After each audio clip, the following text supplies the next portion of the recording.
Plus de 200 conteneurs vérifiés en à peine 5 jours. La dizaine de gendarmes travaillant à temps plein sur l'affaire ont découvert la semaine dernière une trace de sang sur un conteneur basé à Mur-de-Sologne. L'appel à témoins par le biais du numéro vert n'a quant à lui rien donné.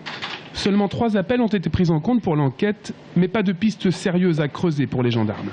Aujourd'hui, nous attendons bien sûr les différents tests ADN qui ont été effectués. Donc les ADN qui ont été effectués sur la serviette de bain retrouvée sur l'enfant, les tests d'ADN effectués sur une poubelle à Mur-de-Sologne, et nous attendons aussi le résultat global des conclusions de l'autopsie, savoir si cet enfant a été vivant à un moment donné ou s'il est mort-né. Cet élément qui sera primordial pour un éventuel jugement sera connu d'ici 3 à 4 semaines.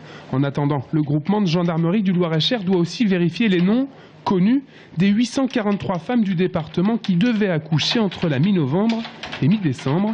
Bref, un vrai travail de fourmi commence en parallèle des pistes déjà explorées.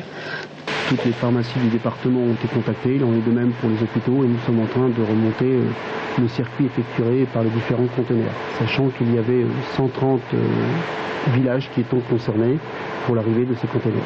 Tous les villages du Loir-et-Cher ont déjà été enquêtés par les gendarmes. Reste une vingtaine de communes du Loiret pour boucler la boucle des conteneurs. Fin janvier, l'ADN sera connu, mais celui-ci ne sera peut-être pas suffisant, surtout si le ou la responsable n'est pas identifié dans le fichier ADN. Le numéro vert n'a pas changé, le 0800 008 948 reste ouvert pour toute information ou témoignage.